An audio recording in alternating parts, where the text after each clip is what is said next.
Bonjour, bienvenue à ces rencontres éditoriales avec le Québec. Alors, à mon accent, vous aurez deviné que je viens moi-même du Québec. Je suis Sébastien Lefebvre, je travaille à Québec Édition, qui est le bureau international de l'Association nationale des éditeurs de livres. Alors, on est très heureux d'être là aujourd'hui.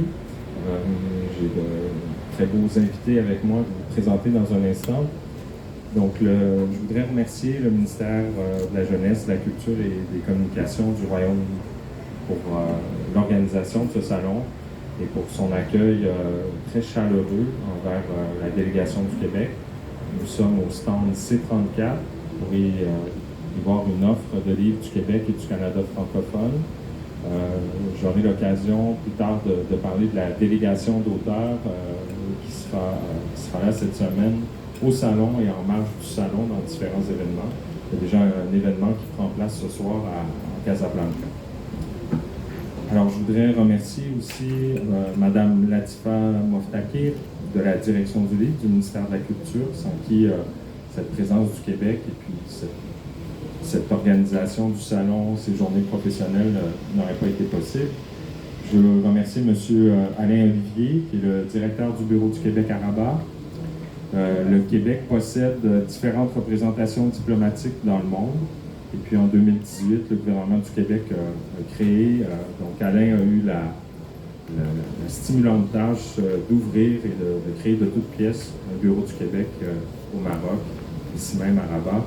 Alors sans Alain, sans ses efforts, sa détermination, nous ne serions pas là aujourd'hui. Je veux remercier aussi le Conseil des arts et lettres du Québec pour sa contribution au déplacement des auteurs et Espace Diversité, qui est un organisme montréalais engagé dans la culture, dans la défense de la diversité, qui a aussi contribué à l'organisation de cet événement. Donc, rapidement, pour parler de Québec Édition, avant de présenter mes invités, Québec Édition, pour ceux qui connaissent l'édition française internationale, c'est un peu l'équivalent, en plus modeste, à la mesure de notre taille et de nos moyens, l'équivalent donc du Bureau international d'édition française, le BIF. Nous sommes présents dans différentes foires et salons en Europe, à Paris, à Genève, à Bruxelles, à Montreuil, au Salon Jeunesse, et puis chaque année à la Foire du Livre de Francfort. Nous avons été au cœur de l'invitation d'honneur du Canada à la Foire du Livre de Francfort en 2020-2021. Et nous travaillons au rayonnement international des livres québécois. Nous travaillons au soutien à la traduction des œuvres québécoises en d'autres langues et nous travaillons au soutien à l'exportation en Europe francophone, mais ici aussi au Maghreb et ailleurs en Afrique.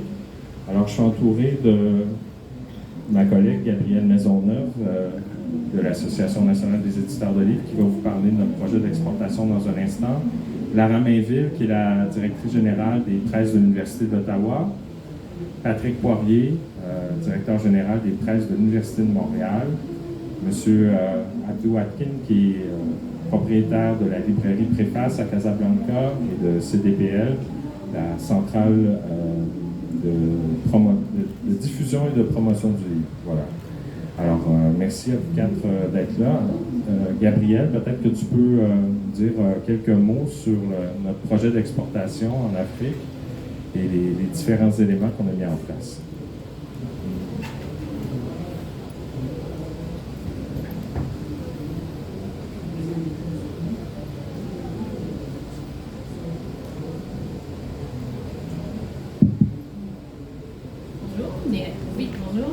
Sébastien, donc mon nom est Gabrielle Maisonneuve, je suis gestionnaire pour les projets qui touchent en fait le Maghreb, l'Afrique et le Moyen-Orient. Donc on est affilié à Québec Édition et en fait on est un service qui s'apparente un peu au service aux institutions en librairie. Donc on est ici pour faire le pont entre les plus de 110 éditeurs que nous à l'ANEM on représente et aider nos partenaires financiers dans les régions du Maghreb, de l'Afrique et du Moyen-Orient. Donc, on offre des services d'accompagnement, des meilleures conditions favorables pour l'achat des livres, pour le transport, pour aussi toute la gestion des commandes et des livraisons.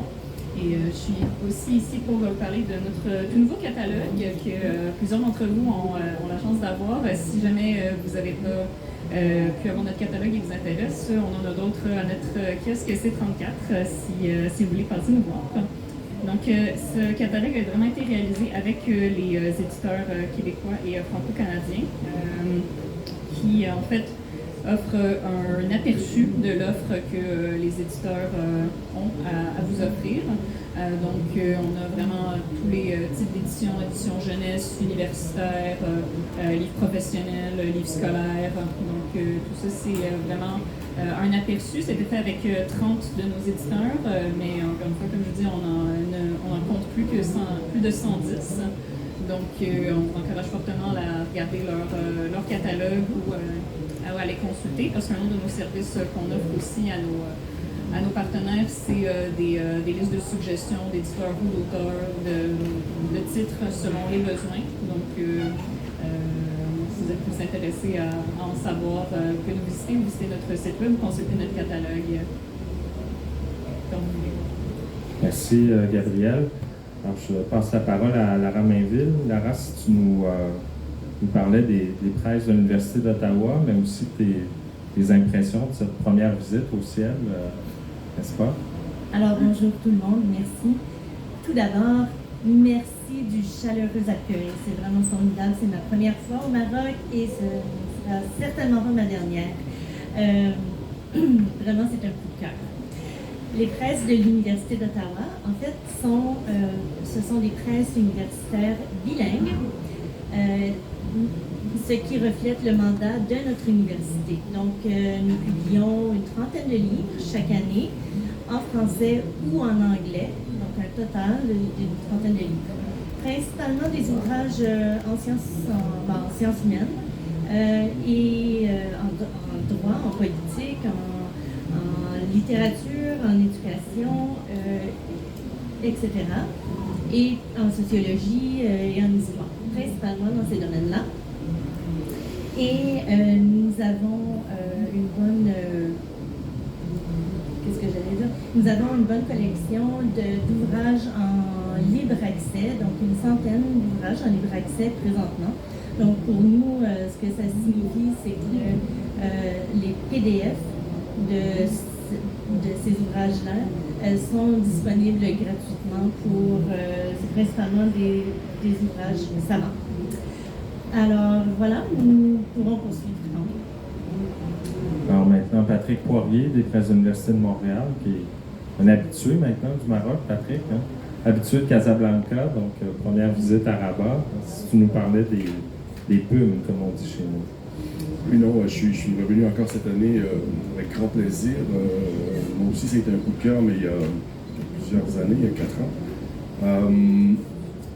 Je tiens Mordicus à revenir année après année. Là, 2 ans, c'est un peu long d'attendre pour remettre les pieds au Maroc. Je parle bien de mon ami Abdou. Oui, les presses de l'Université de Montréal, écoutez, on fête notre 60e anniversaire cette année.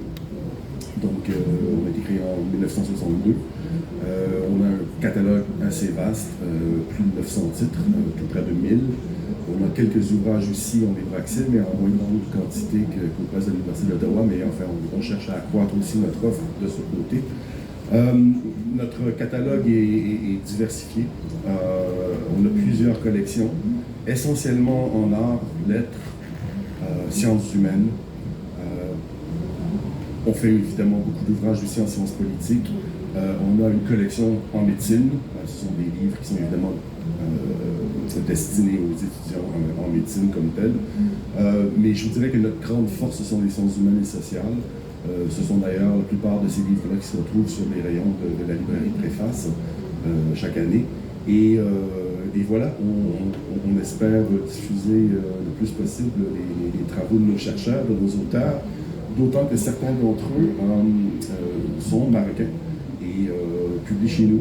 Alors on est toujours content de pouvoir présenter ces livres-là dans le salon du livre lorsque l'occasion se présente. Et je vais déjà d'ailleurs avoir un de ces auteurs-là, Mohamed Fadil, qui vient demain. Et je suis bien content que son livre soit sur les rayons de CDPL. Préface. Voilà. Merci Patrick. Alors, puisqu'on parle de CDPL et de préface, Abdou, si tu nous parlais de cette relation professionnelle, mais cette amitié aussi avec les éditeurs québécois, de ton appréciation des catalogues québécois. Oui, bonjour tout le monde et merci à toi et merci à Alain Olivier et à toute l'équipe, toutes les personnes présentes ici. Alors, en fait, ça remonte à plusieurs années quand même, ce partenariat qui est pour nous en fait, un challenge parce qu'il faut faire connaître de nouveaux produits, d'autres productions francophones. Il n'y a pas que la France, il n'y a pas que ce qu'on a l'habitude de voir, il y a peut-être des choses, il y a peut-être de la richesse aussi de l'autre côté, c'est loin. Mais on a tout intérêt à ce qu'on développe quelque chose et à faire connaître le produit et à le mettre à la disposition des étudiants, des praticiens, du grand public. Je sais que c'est pas facile, c'est vrai que c'est pas très facile parce que c'est loin, parce qu'il y a beaucoup de choses, il n'y a pas la proximité géographique, il y a certaines choses. Mais tout est possible et je crois qu'on va y arriver bientôt. Ça va rentrer dans les mœurs et j'espère que ça va être le résultat final de ce qu'on est en train de vivre maintenant. Voilà. Merci à vous. Lara, toi qui es très engagée dans les presses universitaires à travers le pays, au Canada. Il y en a plusieurs dans les deux langues, le français et l'anglais, mais tu es aussi engagé au plan international. Alors, quelle vision, quand tu penses vision, rêve des presses universités d'Ottawa au Maghreb, dans le reste de l'Afrique, qu'est-ce qui te vient à l'esprit? Alors, pour moi, la vision des choses, c'est m'assurer que nos livres voyagent le plus possible, qu'ils soient pertinents et utiles, et que nos chercheurs trouvent écho auprès des universitaires et des étudiants ici. Je pense qu'il y a beaucoup plus de choses qui nous réunissent que de différences. Et d'ailleurs, je tiens à souligner le fait que nous, aux presses, nous avons des employés d'origine marocaine, dont un qui vient tout juste d'arriver au Canada. Et on se rend compte très rapidement en travaillant au quotidien que on veut tous les mêmes choses. Nos recherches ont peut-être des axes légèrement différents. Vous intéressez davantage peut-être aux études sur le Maghreb. N'empêche qu'il y a des problématiques qui sont universelles et puis c'est ce sur quoi je veux miser au cours des prochaines années. Patrick, hier, on parlait justement de la place que le livre québécois pourrait prendre au Maghreb et ailleurs en Afrique. Et tu me disais, on veut être un complément.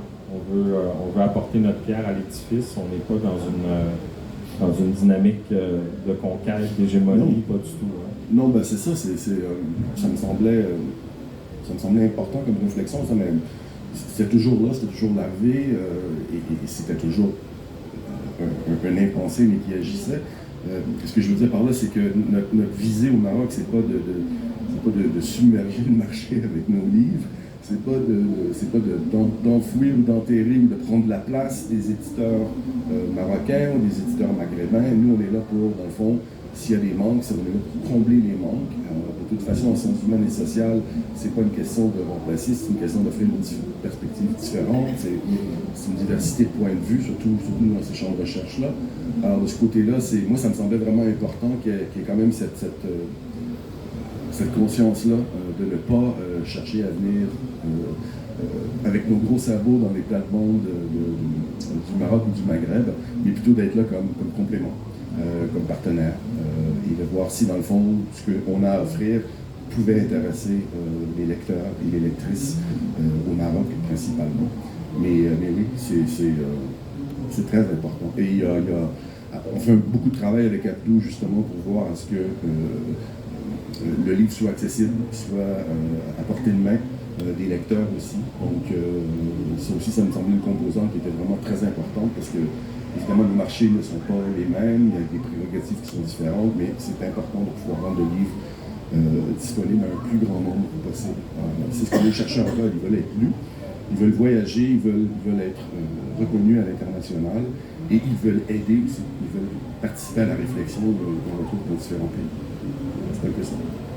Merci Patrick.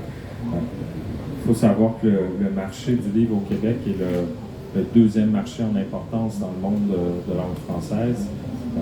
Et puis, c'est une préoccupation constante des éditeurs québécois de bâtir des ponts avec le Maghreb et l'Afrique, de partager l'expertise. Beaucoup d'éditeurs, nous avons participé à différents forums sur le livre de langue française, sur la culture francophone.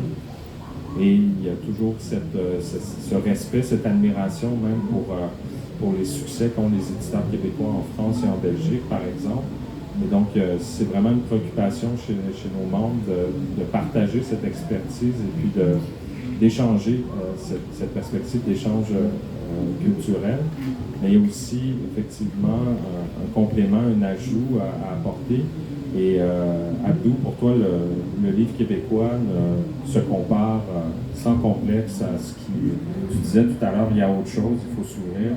Ça se compare sans complexe au livre français. Oui, pratiquement. Et puis il y a même des plus. Il y a des plus, justement, c'est ce plus-là qu'il faut mettre en valeur. C'est-à-dire, par exemple, en livre jeunesse, je ne sais pas s'il y a ici un éditeur jeunesse, je vois une éditrice là, militante depuis très longtemps, puis voilà, qui devrait normalement s'intéresser à ce genre de choses. C'est-à-dire, littérature jeunesse d'excellente qualité, vraiment, et en sciences humaines aussi, il y a des choses. Il n'y a pas que les classiques que nous connaissons habituellement, mais il y a aussi en sciences exactes. C'est-à-dire en sciences, en maths, en médecine, physique, tout ce qui est universitaire, c'est extraordinaire, c'est même de très très bonne facture, si je puis dire. Il y a bien sûr, on reconnaît quand même qu'il y a une qualité, il faut essayer de la mettre souvent à la portée des étudiants, des praticiens et des gens qui étudient. Et c'est une mission qui est possible d'y arriver.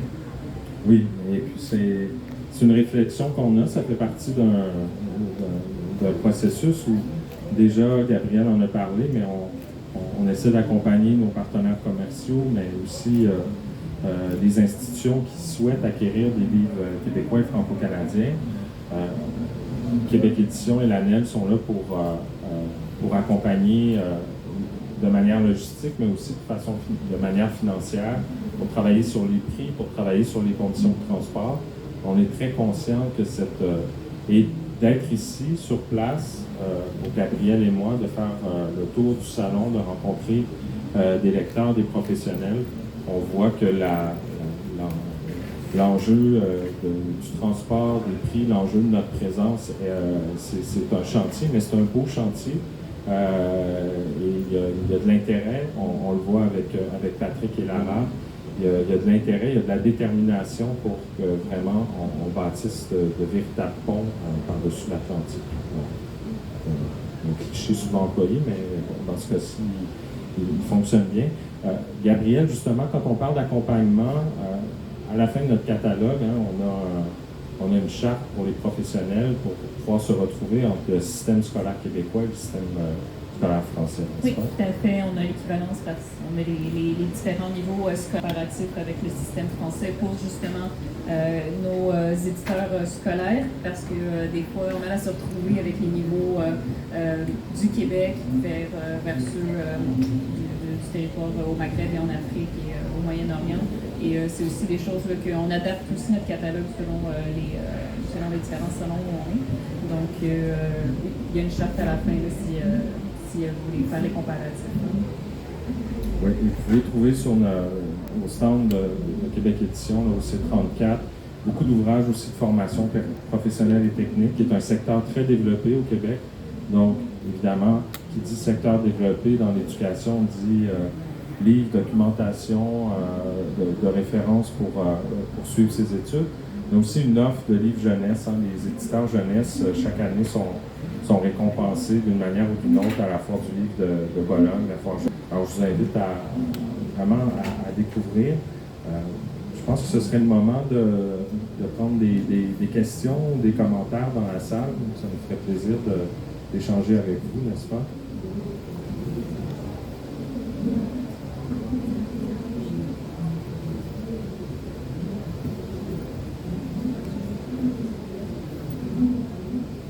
Est-ce que mes invités ont pas des questions, mais des commentaires pour... Faut pas être gêné. Non, faut pas être gêné, n'hésitez pas. On est entre amis quand même. Toutes les questions sont bonnes. Comment allez-vous? On peut peut-être, puisqu'on est deux presses universitaires, on pourrait peut-être prendre quelques instants pour parler un petit peu de l'offre universitaire du Canada. Donc, l'Association canadienne des presses universitaires représente 17 presses universitaires. Il y a des presses francophones et il y a également les presses anglophones, puis il y a 2 presses bilingues.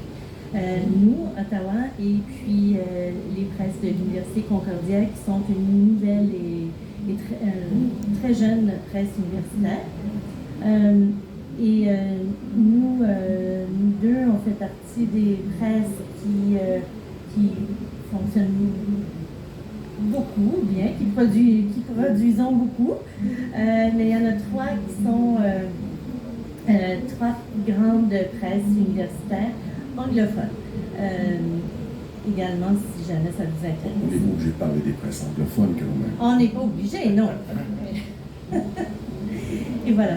Donc, la plupart des presses universitaires francophones se situent bien sûr au Québec, que nous, Ottawa, qui sommes tout juste à l'extérieur du Québec, vraiment juste à côté de la rivière et de la frontière. Donc, voilà. Je vais continuer de petites minutes. Donc, les presses de l'Université d'Ottawa ont adopté en 2012 entamé le virage vers l'impression à la demande. Et puis, depuis ce temps, donc depuis 10 ans, on a beaucoup augmenté notre catalogue disponible en impression à la demande. Et à tel point que on publie autant maintenant, on imprime autant en impression à la demande qu'en impression offset maintenant. Et oui. Et puis, la raison pour laquelle on avait entamé ce virage-là, c'était notamment pour qu'on puisse faciliter l'accessibilité de nos livres à l'étranger. Donc, c'est une stratégie qui a bien fonctionné pour nous et qui va qu'on va continuer à augmenter. On l'a commencé avec nos livres en anglais et maintenant, on est vraiment en train de consolider notre réseau en français. Merci, Lara. Est-ce que Patrick, Abdou, vous aviez ajouté quelque chose? Gabriel, Patrick, oui, vas-y. Oui, ben, l'impression de la demande, c'est sûr que on en rêve tous. Toujours un peu plus complexe que l'impression standard et la vente standard à travers une librairie, un diffuseur normal. Mais c'est sûr que c'est une voie qu'il faut absolument explorer. On espère, je n'en dirai pas plus. Mais non, c'est ça. Comme Lara disait, on est actif au Canada. On espère tout simplement pouvoir être lu ici, fréquenter comme on dit. Et voilà. Alors il y a une chose aussi qui est importante, c'est que maintenant on doit plus travailler sur un marché local, c'est-à-dire le marché marocain. C'est-à-dire, s'il y a quelque chose qui est fait pour ce marché-là, il faut qu'il soit valable pour le Maghreb éventuellement et pour l'Afrique subsaharienne. Parce que le marché francophone, il est ce qu'il est, on sait très bien là où il y a le plus de population, il ne faut pas se tromper, c'est en Afrique qu'il y a le plus de lecteurs, peut-être avec des moyens réduits, mais il ne faut pas que ce soit un handicap. Donc il faut essayer de trouver un peu la potion magique, si je puis dire, et trouver la solution pour que ça soit réalisable et que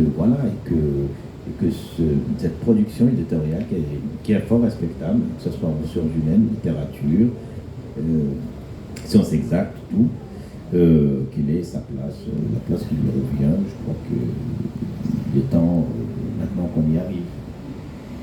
En effet, merci Abdou, merci à vous quatre de votre présence, de vos témoignages. Avant de terminer, je voudrais quand même, on a parlé de presse universitaire, d'ouvrages de référence technique. Parlons un peu de littérature et d'écrivains. Donc, quatre autrices et auteurs sont présents cette semaine au Ciel, au Maroc. Perrine Leblanc, dont le plus récent roman, Jean du Nord, est paru chez Gallimard il y a quelques mois. Énorme succès au Québec. Donc, Olivia Tapiero aussi, qui est une jeune romancière. Son plus récent roman paru chez Mémoire d'Encrier, une maison québécoise consacrée à la diversité, aux littératures autochtones, aux littératures haïtiennes, martiniquaises et africaines. Donc, il sera là cette semaine pour nous parler de Rien du tout et de ses autres livres. Moustapha Fahmy, qui est d'origine marocaine, qui est déjà là, vous l'avez peut-être aperçu dans son magnifique costume rayé blanc et bleu, qui est connu ici, qui est professeur de littérature à l'Université du Québec à Chicoutimi, qui est publié aux éditions de La Peuplade.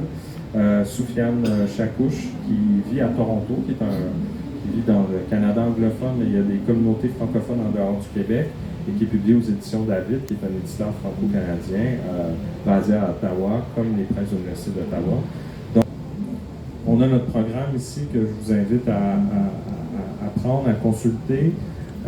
Jeudi à 11h, donc à la salle Riba Alfat, que je prononce probablement très mal, juste ici à côté. Donc, on aura nos quatre auteurs qui seront en table ronde autour des identités métissées, des histoires partagées, une conversation entre auteurs du Québec, du Canada et de l'Afrique. Nous avons un événement mercredi, donc le prochain événement mercredi à la librairie Khalida Ouadna, ici à Rabat. Encore là, nos quatre auteurs seront présents. Et demain soir à 17h, nous avons un cocktail à 17h30, sur notre stand au C34 avec la librairie Préface. Un cocktail, nous invitons les professionnels du livre à se joindre à nous, à venir échanger, à poursuivre la conversation entamée aujourd'hui. Donc, merci beaucoup de votre présence, de votre écoute et bonne lecture, bon salon, bonne lecture québécoise. Laissez-vous conquérir. Merci à vous l'accueil et d'avoir ce stand à la librairie Préface, une grande chance pour nous. Et bien, surveillez les actualités autour du Ciel, la prochaine édition du Ciel. Qui sait, peut-être que le Québec aura une présence encore plus forte que cette année. Restez à l'affût et merci beaucoup. Au revoir.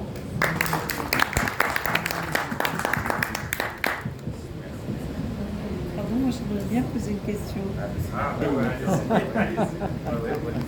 Avant le bon. Je voulais juste vous retenir encore 5 minutes de plus pour vous poser une question très indiscrète sur toi, Abdou, de la librairie Préface. Je voulais savoir, c'est une question d'ailleurs indiscrète, et donc tu peux ne pas y répondre. Hein. Je voulais juste savoir comment on peut faire entrer, parce que quand même tu es libraire, et donc c'est vrai qu'il est plus cher par l'intermédiaire de CDPL, mais et comment tu t'y es pris pour créer une demande de ces éditeurs de l'autre côté de l'Atlantique. Parce que j'ai jeté un œil sur le catalogue, et réellement tout ce qui est livres pratiques, médecine, tout ça, j'ai été bluffée juste par les titres. J'ai pas encore regardé. Et en sciences humaines, j'ai pas encore eu le temps de jeter un œil, mais en tout cas, bravo. Vous, bien évidemment, pour ce que vous faites, mais à tout, je suis vraiment époustouflée par ce que tu fais. Et la question que je te pose, comment as-tu fait? Parce que 30 ans que tu n'as strictement rien fait pour la littérature marocaine d'expression. Je te voyais venir. Je te voyais venir. Oui, alors bon, je te voyais venir, donc je savais que tu allais me poser cette question, je vais te répondre. Pas d'indiscrétion, je te connais depuis très très longtemps, et je vais te dire, c'est un challenge, je dis, déjà, on essaie de briser la glace en fait. Créer le besoin, c'est pas évident, mais créer le besoin, c'est justement le mettant à la portée du public, parce que c'est ça le problème du livre au Maroc, y compris le livre local. C'est-à-dire, il faut il faut pas le laisser toujours au même stade. C'est-à-dire, le livre des années 80, c'est pas le livre d'aujourd'hui. Hein. Le lecteur d'hier, c'est pas le lecteur d'aujourd'hui. Celui qui parle de la littérature carcérale des années, je sais pas quoi, des années 70, c'est plus le même. C'est plus le même lecteur. Donc voilà. Alors donc, au Maroc, qu'est-ce qu'on a fait? On a mis le livre à la portée du public. Il est là, il le regarde, le lecteur dans la librairie. Là, on a fait un échantillonnage. Donc, on met des livres à la portée. Et bien, les gens, ils découvrent, comme ils découvrent du Duno, du Masson, autre chose, Lattès, Fenech. Ils découvrent d'autres petites maisons d'édition, peut-être en sciences humaines, en philosophie. Très petit tirage, hein. C'est des choses très pointues, mais il y a le lectorat. Celui qui dit qu'il n'y a pas de lectorat de livres au Maroc, où il n'y a que la lecture de la gare ou du métro, je ne sais pas quoi. Non, il y a ça. Alors je t'explique un peu, le processus c'est de le mettre à sa disposition et c'est très facile. Mais ça m'a pris quand même pas mal d'années et un peu des cheveux blancs aussi. Puis, oui quand même, mais bon, ça a commencé il y a 5 ans, il y a 6 ans, donc c'est pas... Donc on a commencé doucement et voilà. Et c'est pas que j'ai pas fait ça pour la littérature marocaine, loin de là. C'est que la littérature marocaine, et je vais te rendre la monnaie tout de suite, c'est que ça n'a pas beaucoup changé en qualité. Je parle pas de la qualité contenue, pas les œuvres des auteurs qui sont très respectables, mais le travail artistique de la finition. C'est-à-dire le public a changé. Et il y a des gens qui sont encore au logiciel d'il y a 30-40 ans. Le public a changé. Tu vois très bien que ça vire vers l'anglais. C'est-à-dire, dans 10 ans, le Maroc sera anglophone. Il ne faut pas se tromper, ça on le sait, c'est inéluctable. C'est comme si on est sur une pente 60 degrés, on ne va pas stopper. Donc il faut que les éditeurs locaux, l'association des éditeurs, fassent ce qu'elle a à faire, national. En ce qui concerne nos amis qui sont là, outre-Atlantique, il y a une écoute, ils sont intéressés, ils trouvent que pour un pays de 14 millions d'habitants, il y a 6 millions de francophones, 5 millions, 8 millions de francophones. L'Afrique, c'est bientôt 700 millions. Au Maghreb, c'est 110 millions, donc le calcul est déjà fait. Il faut juste trouver la manière de le faire. Voilà, je crois que si je suis le premier, j'en suis content, j'en suis ravi, c'est bien. Si je réussis, c'est bien. Si j'échoue, bon, j'aurais déjà essayé. Et voilà, c'est tout. Voilà, je te remercie pour ta question, hein. C'est toujours... voilà, on t'adore. En fait, si je peux ajouter, le travail d'Abdou est d'autant plus remarquable que vous êtes habitué à cette omniprésence livre français au Maroc, comme au Maghreb, comme en Afrique francophone. Alors, pour nous, d'essayer de trouver une petite place dans cette immensité francophone qu'incarne la France auprès de l'Afrique francophone, c'est tout un défi. Et Abdou, il travaille, il dit modestement, Abdou n'est pas modeste. Mais c'est un travail de longue haleine et on espère participer. D'ailleurs, moi, mon souhait le plus cher, c'est que, bon, Lara et moi sommes des éditeurs universitaires, mais l'année prochaine, j'espère convaincre d'autres de mes collègues étant d'édition générale, en fiction, en poésie, au théâtre, de venir au Salon du livre de Rabat ou Casablanca, parce que il y a, je ne vais pas vous flatter, mais je veux dire, l'accueil au Maroc est fantastique. Moi, c'est pour ça que je reviens année après année, c'est qu'il y a quelque chose là, comme accueil, comme chaleur qui est incroyable. Et Et donc, je veux partager ça avec eux, je veux les convaincre, je veux leur faire comprendre qu'il y a des lecteurs ici qui sont intéressés par autre chose que le seul catalogue franco-français. Et voilà. Et bien sûr, tu sais très bien que Leïla, tu es invitée, si tu veux participer avec moi dans ce truc fou, tu es la bienvenue. Je sais très bien que tu es capable de le faire. Voilà. Merci. Voilà, l'invitation est lancée. Donc,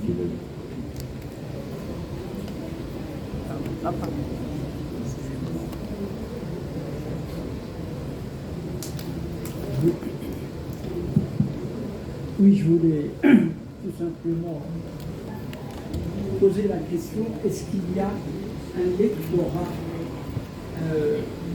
au Québec de la part de la communauté maghrébine, disons, et parce que certainement qu'avec l'aide de la traduction, on peut faire circuler des romans récents au Maroc par de jeunes auteurs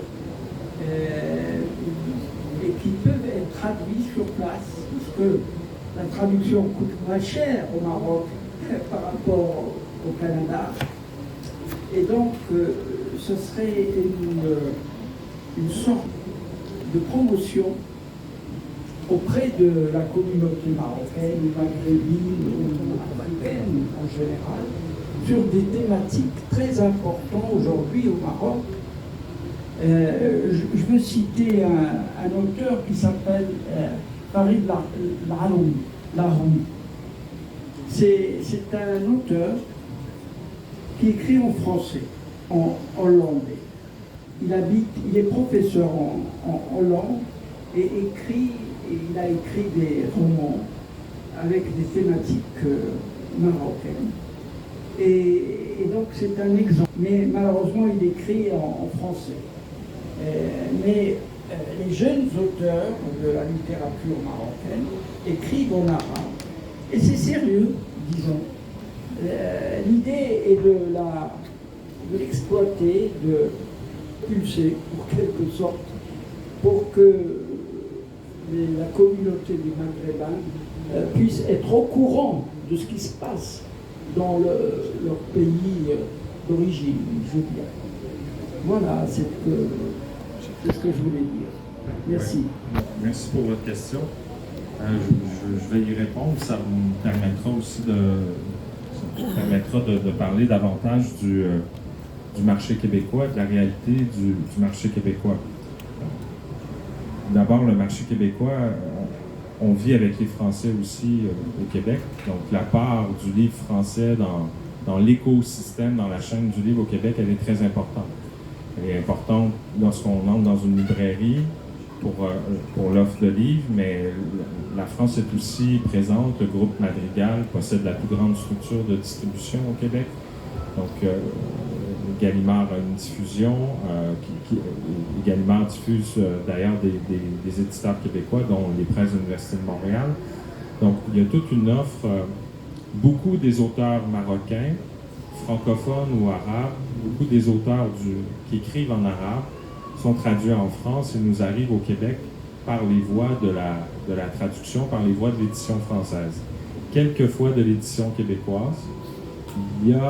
On commence, chez certains éditeurs québécois, à traduire de la littérature étrangère, mais compte tenu de la place du livre français dans ce qu'on appelle la littérature étrangère, la première les premières traductions de littérature au Québec viennent du Canada anglais.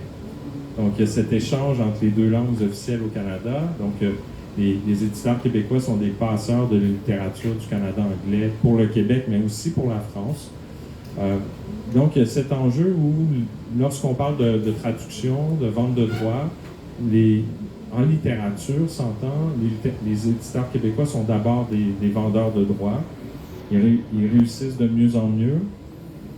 Ça a été le cas en Allemagne en raison de l'invitation d'honneur du Canada.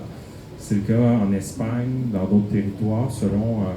moi, je souhaite que la littérature québécoise puisse s'ouvrir de plus en plus. Je parlais de Mémoire d'Encrier tout à l'heure, qui est une maison très axé sur la diversité, donc où on retrouve des auteurs africains, des auteurs haïtiens qui ne sont pas résidents du Québec ou du Canada et qui se retrouvent dans ce catalogue. Et je sais que son éditeur, son fondateur, René Saint-Éloi, est très sensible à tout dans la francophonie, dans la diversité. Et j'ai envie de vous dire que la littérature de la diversité, qu'on appelle la littérature migrante au Québec, occupe une place importante. Parmi les auteurs les plus lus et les plus vendus au Québec, on a des auteurs d'origine haïtienne, Dany Laferrière, qui est aussi à l'Académie française, mais les auteurs des littératures autochtones nation connaissent énormément de succès. Donc, alors il y a des lecteurs chez les Maghrébins au Québec, comme il y en a dans toutes les couches de la population, dans toutes les communautés, mais il y a certainement un pont à bâtir et il y a effectivement au Maghreb, comme ailleurs en Afrique, une grande littérature qui, bon, comme vous le disiez, s'exprime ou s'écrit en arabe et oui, ce serait souhaitable et plus les éditeurs québécois vont aller vers la littérature étrangère, ben, plus peut-être on aura des soutiens publics pour la traduction qui vont faire en sorte que... Mais il n'y a pas de... Les succès du Québec et du Canada en traduction s'expliquent en grande partie par les bourses, les aides à la traduction que l'on possède au Canada et au Québec. Et de plus en plus de pays européens de même taille que le Québec, la Croatie, la République tchèque, partout ailleurs dans les Balkans et en Europe centrale, ont des aides à la traduction.